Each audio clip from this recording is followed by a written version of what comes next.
Okay, hitting record, and welcome to the Kickstart Challenge info session.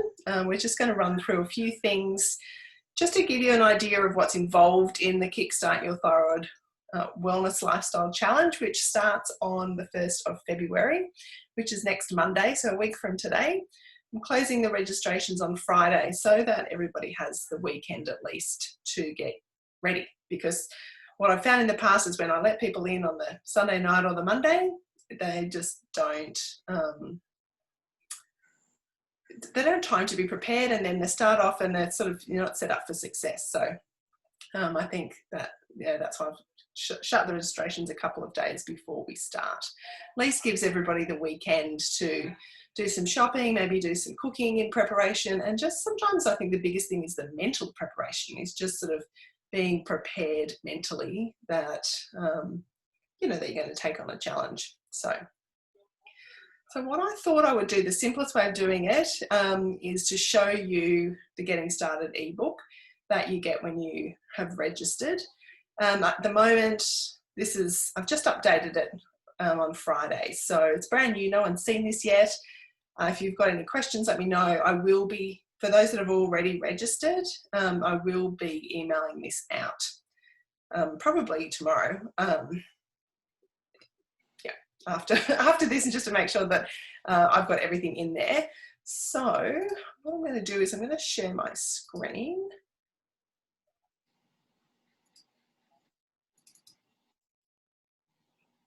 All right. Can you see that, Ange? I can. Yeah, I can. Awesome. Oh, I don't know what. Oh, there we go.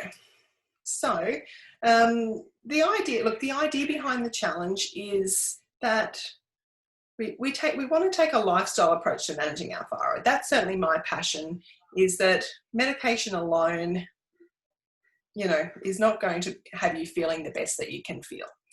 And obviously there are some people with thyroid issues that aren't on medication, but can look to some of these lifestyle issues to feel so much better. So that's what this challenge is about. So it really is about kickstarting a lifestyle, because you can't just do these things for 30 days and then feel like, oh, well, tick, done that, thyroid health is going to be great. Unfortunately, when we have a chronic illness, we've got to deal with it forever. And so what I'm really passionate about is helping people to just implement some things that can really and truly become part of an everyday lifestyle. So that's what this challenge is designed around. Now, whether you keep everything that's in this challenge on an ongoing basis, obviously is up to you. But the idea is, if we do it together and we give it a good go for 30 days and you start to feel better, and you'll get a feel for what you're wanting to keep going, and and maybe some of the things that you can relax a bit and then bring back at different times. So I like to do these challenges personally a couple of times a year. It just helps to keep me in check, and I guess just feeling like on track.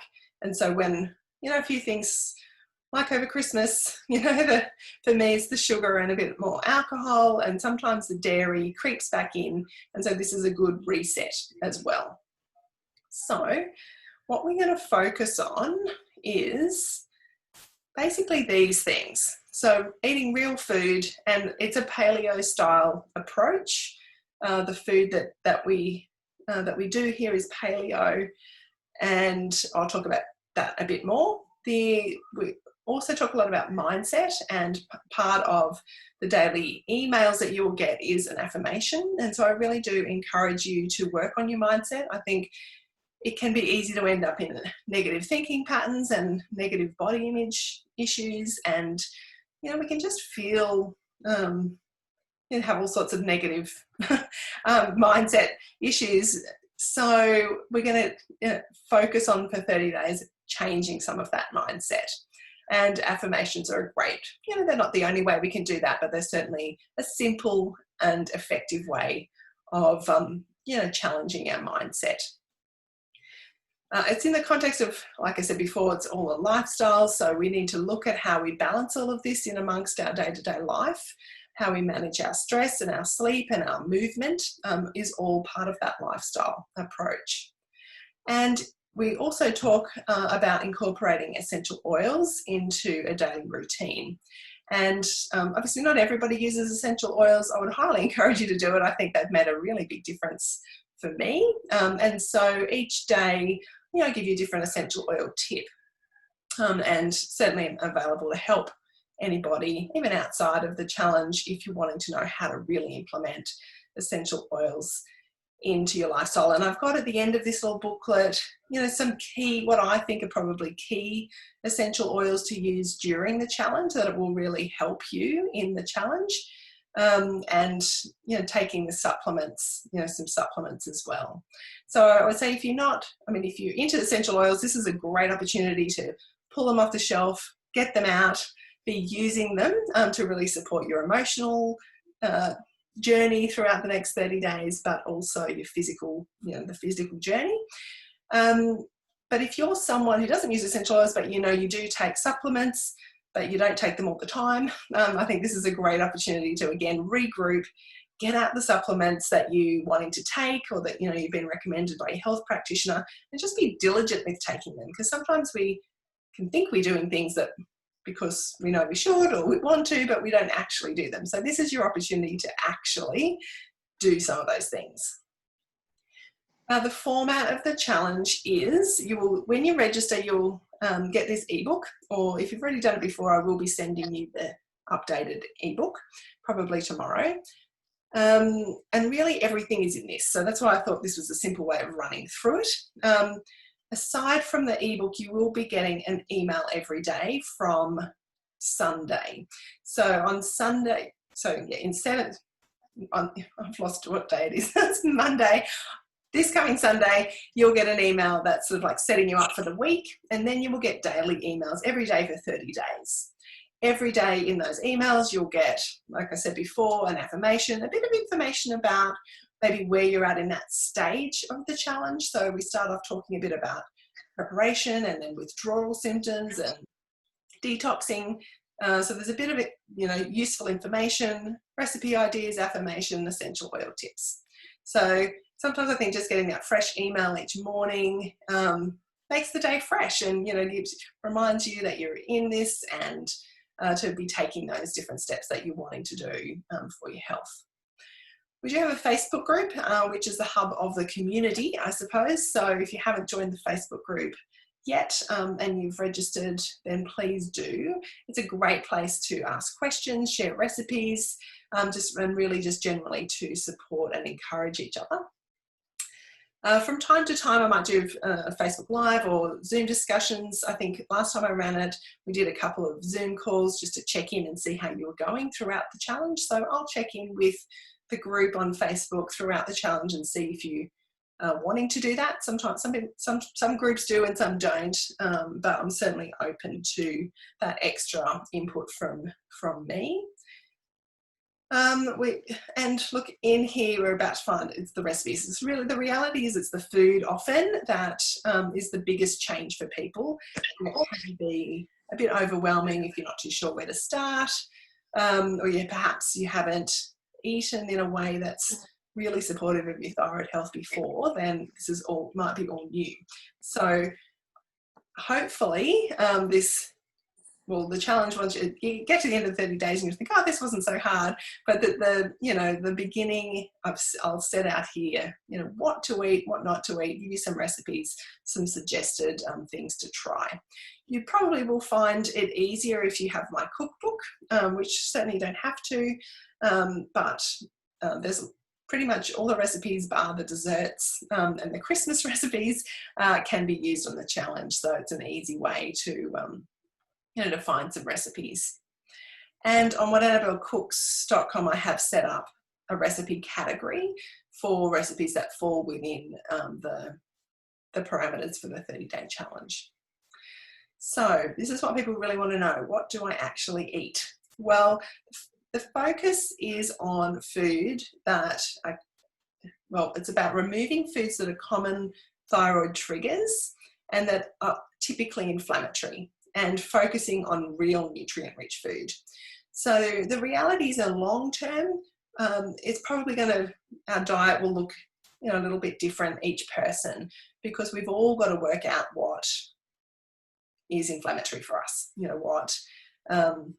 what things trigger, other triggers. So I've decided to focus on paleo food because it removes the biggest triggers, the biggest, the most typically inflammatory foods. There is another step up, and that's called the Autoimmune Protocol or Autoimmune Paleo. And that is pretty full on. And so I would say that's a step up. So if you get to the end of the 30 days and you're still finding you've got gut issues, or you think there's something else that you're eating that might be triggering aches and pains or headaches or skin issues, then it would definitely be worth looking into the Autoimmune Protocol, because that takes out additional foods. But I think paleo is a good place to start, and it's often where people end up, after they've done the Autoimmune Protocol, they end up eating a paleo-ish or a paleo-style diet. So what actually is that? Well, it is focusing basically on your proteins and vegetables and fruits. So all your meats, try your best to avoid processed meats. That's probably better for us anyway to avoid those. Or if you're going to have bacon, look for your good nitrate-free bacon and hams. All vegetables except for white potato. Fruits, go for your life, but you're better off focusing on your lower sugar fruits. I think it's easy to eat too much fruit when you're cutting out other sugars, so just go easy on the fruit. This is, go for your fats, have your good quality fats like your coconut oil, macadamia oil, olive oil, avocados, nuts, those sorts of things. Focus on the good fats. Nuts and seeds are a great snack, and you'll find a lot of recipes, paleo recipes, that include nuts and seeds. Don't go too overboard. They are one of the things that the Autoimmune Protocol cuts out, so they can be triggers. So I say just go easy. Just be careful. Try not to overdo them because they are easy to overdo. And eggs fall into that same category if they are taken out on the Autoimmune Protocol. So just be wary with eggs, but certainly eggs are included in this program.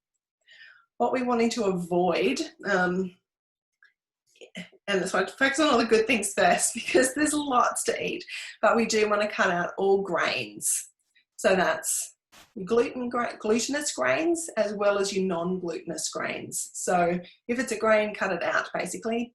Wheat, barley, oats, rice, spelt, rice, quinoa, all those things, cut them out. Gluten, which obviously is in some grains, but it can be hidden in lots of packaged foods. So just be really careful when you're looking at labels.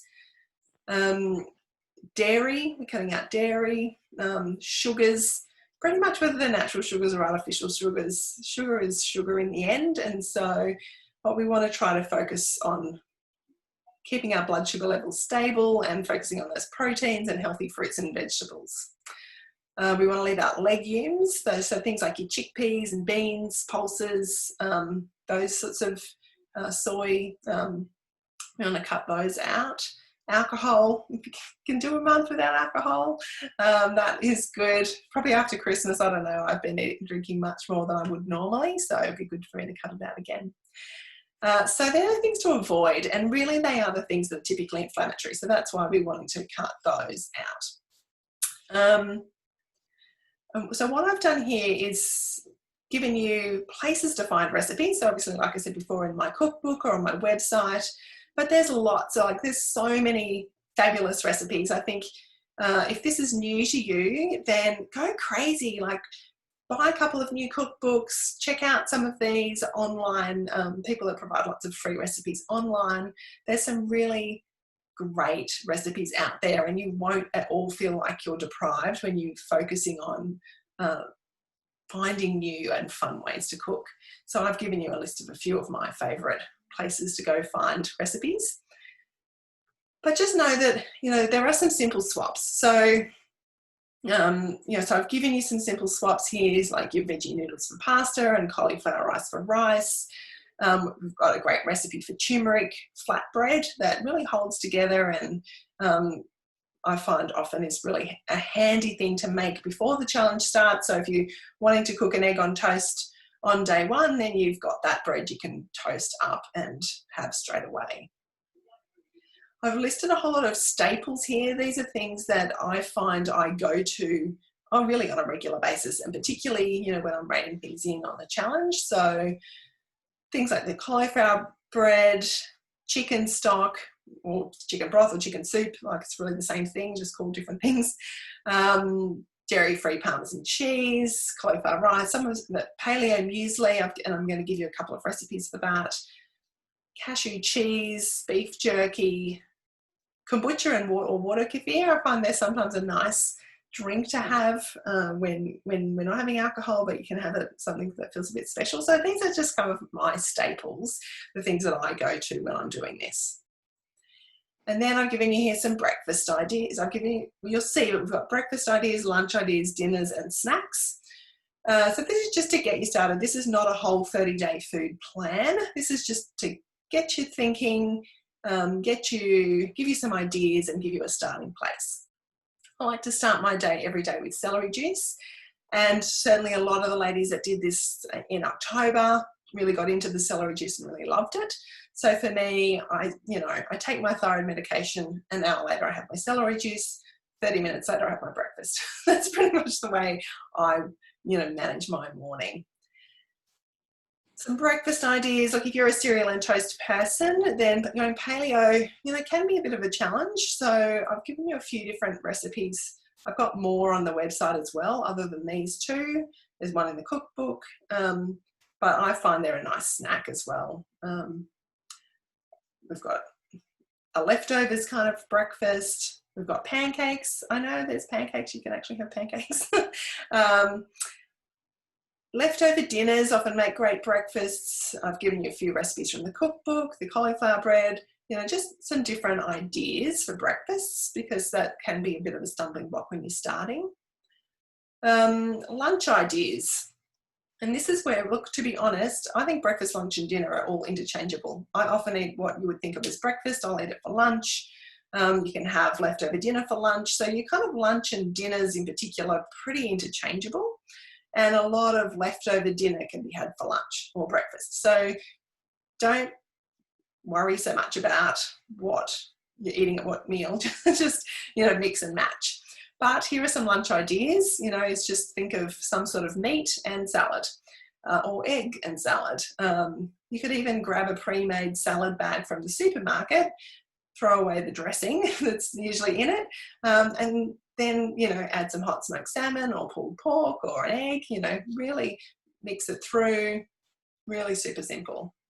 Chicken noodle soup could be a good one. I've given you a whole couple of pages here on how to make a good salad.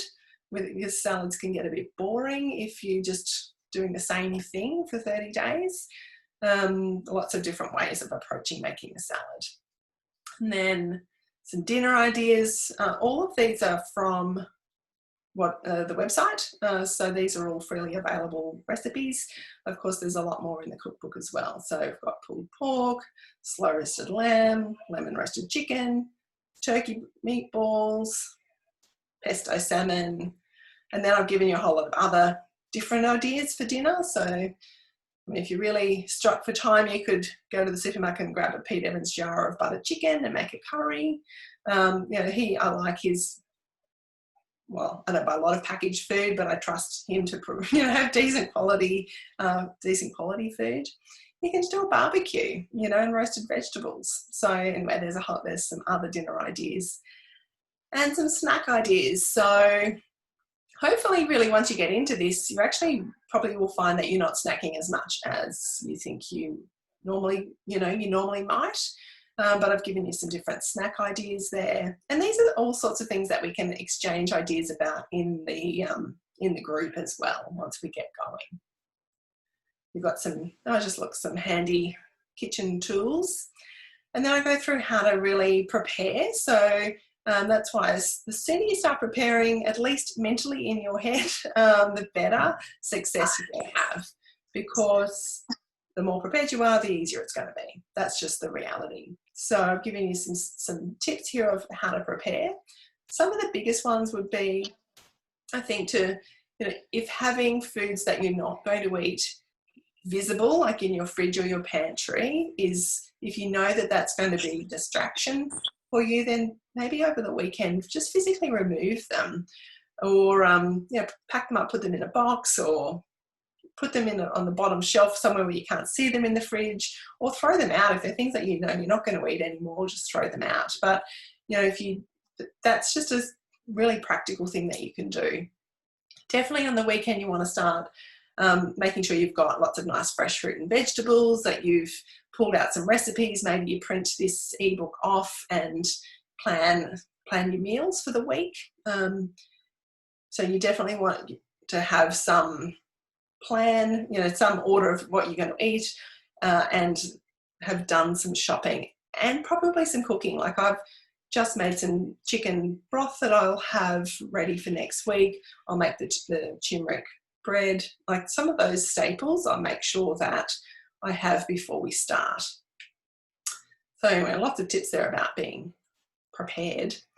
What I would say, and some different expectations, what I'm going to say is, and we'll come to any questions that you might have about food, but I know Angela's on here live, and I know there's a few others that are doing this for the second time, third time. I think my mum's doing it. She's done it at least twice, I think, before. So I've done it heaps of times before. Is if the food side of it isn't so much of a challenge, is that really just about reining things in, then pick one of these other areas that might need a little bit more attention. Like, is it your mindset? Is it using your essential oils? Is it getting into some regular, movement, exercise? The food doesn't have to be the main focus, because this is all different aspects of the lifestyle. So if the food is less of a challenge because that's something that you've already kind of more or less mastered, or it's familiar, then maybe pick one of the other areas to lift your game in a little bit, or, really hone in on. But if you're totally new to this whole thing, then, maybe just focus in on the food and less on the other things. So the whole program is not meant to be overwhelming. It's meant to give you a taste of what a holistic lifestyle approach to managing your thyroid health really could look like.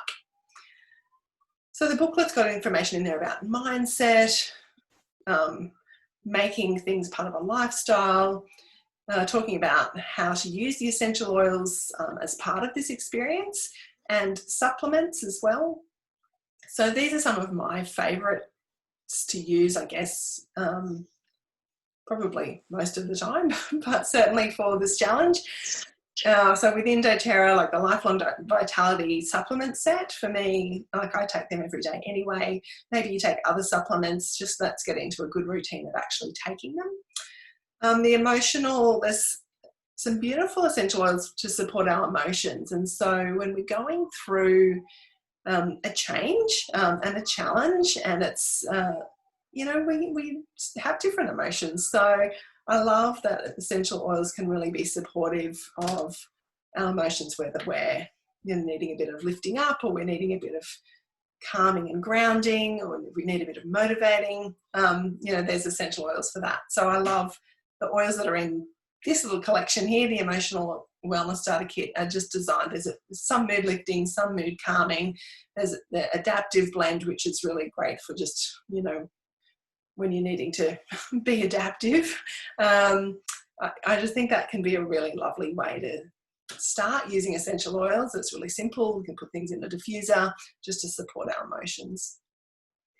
These other oils that I've listed here are probably a bit more about the physical support. So we've got Zendocrine, which is our detoxification blend.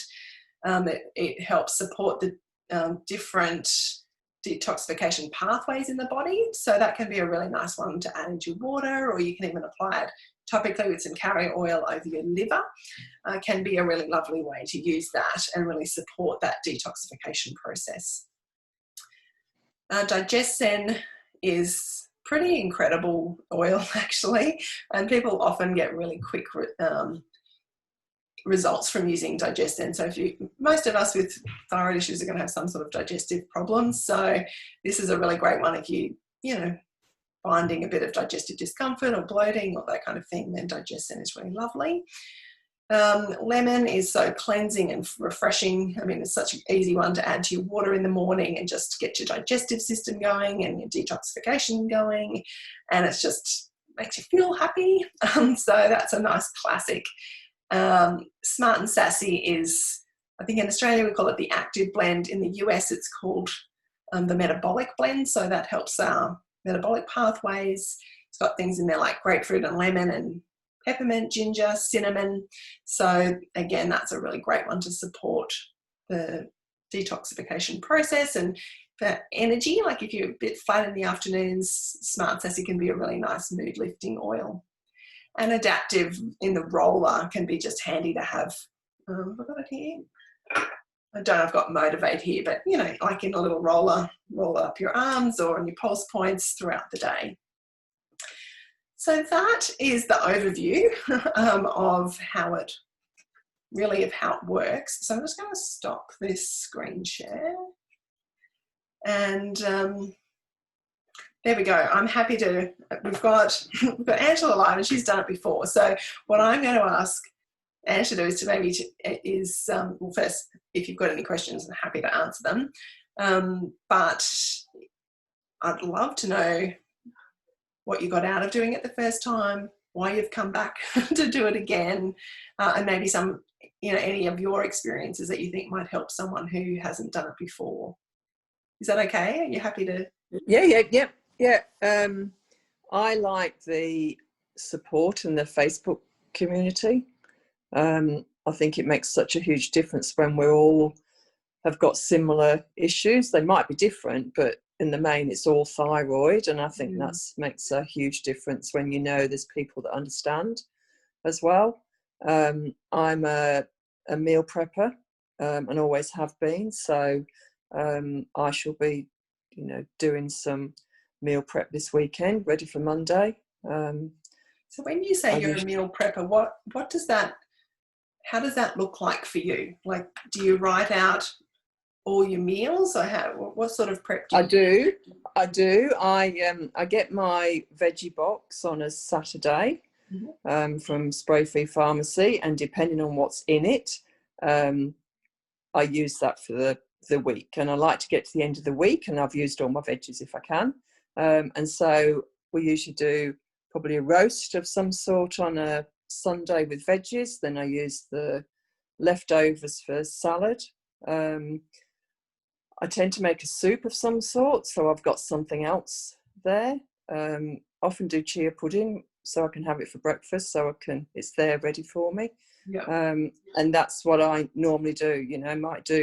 Might make a frittata or do a zucchini slice, and again use it for lunches. So so you do a fair bit of cooking on the weekends in preparation for the weekend. Yeah, but it doesn't take long. By the time you've done, put some veggies in the oven and made a soup, you probably, it doesn't take that long, and you're going to be eating it anyway, so it saves so much time during the week. And I've done that for years, and that's how I eat, because I'm always hungry, so I've always got something in the fridge, otherwise I'll go for something that's not so good. Yeah, it definitely makes a difference, doesn't it? Like if you don't have something that's easy to go to, then it's easy to get unstuck. Really is. Yeah, and I find soup's really good and I'll eat it all year. So even in summer, here in Brisbane it's a bit hot. You don't mind having soup in the? No, I've had soup today. I've had soup today, so I don't mind it at all. So I find breakfasts, I can't do an evening meal for breakfast. I have to have like a breakfast type thing, and I really like your muesli in your cookbook, because I do have your cookbook, so your muesli is really, really good, and I can have that for breakfast or for afternoon tea, and there's always something there as well. Yeah, I often have that for lunch actually. I tend to, I mean, I know you're out and about, you're a personal trainer and you're out early, whereas I'm at home, so I think it certainly depends on what your day looks like, doesn't it? So for me, I'm more likely to have eggs for breakfast. An egg and I've found a great paleo bread. I'll have to look at it and the ingredients and check that it's okay for this, but I found that recently, but otherwise I'd cook the turmeric, the cauliflower bread, Mm-hmm. have egg, or I'll make an omelette, and then I'll have them usually with a bit of coconut yogurt and some blueberries or something for lunch. Yes, yeah. So you go the other way around, I whereas go I the other tend way to do around. the eggs at lunchtime. Maybe I've got that little Um, bit of extra time in the morning. So yeah, yeah, because I'm up, shower, breakfast, go type thing. yeah, Prime, I'll have to check, but Primal Alternative do a bread. I think that's paleo. It's yeah. I quite think someone expensive, mentioned that last time, didn't they? In but the it tastes really good. okay, great. It's really nice. Yeah. Yep. Yeah, I remember looking that up at the time, but I don't think I've tried it. I found one from Almond Road. Have you heard of them? No, From no. Byron Bay, and they sell it at Fundies here in Paddington. Okay. Yep. Anyone that's Yep. might be watching the replay. I mean, it's expensive. It's about $13-14 a loaf, but so is that Primal Alternative. So Yes, it's $16.50 from Spray Free Pharmacy, but it lasts me all week, and I put it in the fridge and it tastes really nice. And I've had some that's frozen over Christmas, so I've already, it's much better than buying some of the other stuff you can get. yeah, So yeah. And look, if you're having a piece a day, I'm fine with that. Yeah. yeah. So Yeah. was there any? So what did you get out of doing the Kickstart challenge back in October? What were the benefits for you? So you said the community before. Was there anything else? Yes, the community, but I think it helps with the recipes and the food. I didn't do so much on the mindset last time, so I think that's what I'm going to focus on, because I'm almost paleo, not quite, but especially since Christmas, because I found my gut wasn't good. And so I found that the paleo is definitely makes me feel better. And then I do the supplements and everything anyway. So, so I think it's always something new, and, new people, and just that community. I just think you learn so much, and, you can take out what you want to, can't you? And, but yeah, I just feel that it was a real good start for me. Yeah, excellent. Well, I'm looking forward to having you back again. Yeah, I can't wait till Monday. So, well, thank you. Thanks for that. Is there anything else you wanted to say, Ange? No, I'm good. Thank you. Thanks very much for your time. Oh, that's a pleasure. That's a pleasure. Well, if anyone watches the replay and wants any more information or got questions, then just send me a message. Email, phone call, Facebook message. I'm pretty easily contactable, because I want to make sure that everyone starts feeling confident and having a bit of a plan, like you were saying, and just to have a plan and be feeling confident from the beginning. I suppose that's sort of how I'd like people to feel. So that's right. If you've got questions or you're not sure, just ask. So excellent. Well, I'm going to end the recording.